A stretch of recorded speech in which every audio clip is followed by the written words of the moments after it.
मुंबई गुन्हे शाखेनं मोठी कारवाई केली आहे। मुंबईतून 7 पिस्तूल आणि 21 जिवंत काडतुसांसह 5 गुंडांना पोलिसांनी अटक केली आहे। हे आरोपी बिश्नोई गँगशी संबंधित असल्याचा पोलिसांना संशय आहे। सूत्रांच्या माहितीनुसार एक उद्योगपती आणि एक अभिनेता आरोपींच्या निशाण्यावर होता। सिनेमाच्या प्रीमियरला अभिनेत्यावर हल्ला करण्याचा त्यांचा प्लॅन होता। याआधी सलमान खानला बिश्नोई गँगनं धमकी दिली होती, त्यामुळे सलमान खानच या आरोपींच्या रडारावर होता का याचा तपास पोलिसांकडून सुरू आहे।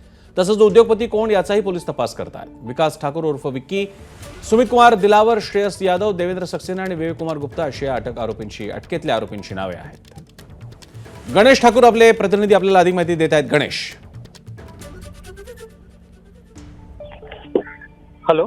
हा गणेश, या बातमीवरती अधिक अपडेट्स। गणेश, प्रसन्न, वेगवेगळ्या राज्यातनं या सगळ्यांना अटक केली गेली आहे। उत्तर प्रदेश, पंजाब, हरियाणा आणि हे लॉरेन्स बिश्नोई गँगचे मेंबर असल्याचं कळतं आणि ही मोठी कारवाई मुंबई पोलिसांची, मुंबई क्राईम ब्रांचची आहे।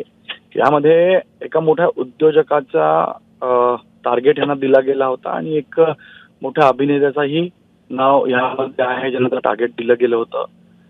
या प्रीमियरच्या वेळेला हल्ला करण्याचाही कट या लोकांनी रचला होता। मात्र त्याच्या आधीच मुंबई क्राईम ब्रांचने ही कारवाई केली आणि अटकेची कारवाई करून या सगळ्यांना आता त्यांच्याकडनं पुढील चौकशी सुरू आहे।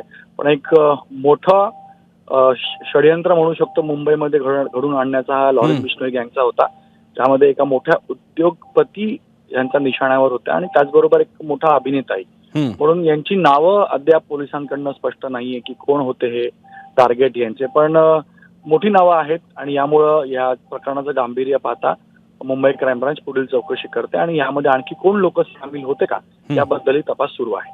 धन्यवाद गणेश, तुम्ही दिलेल्या या माहितीबद्दल। एबीपी माझा, उघडा डोळे बघा नीट।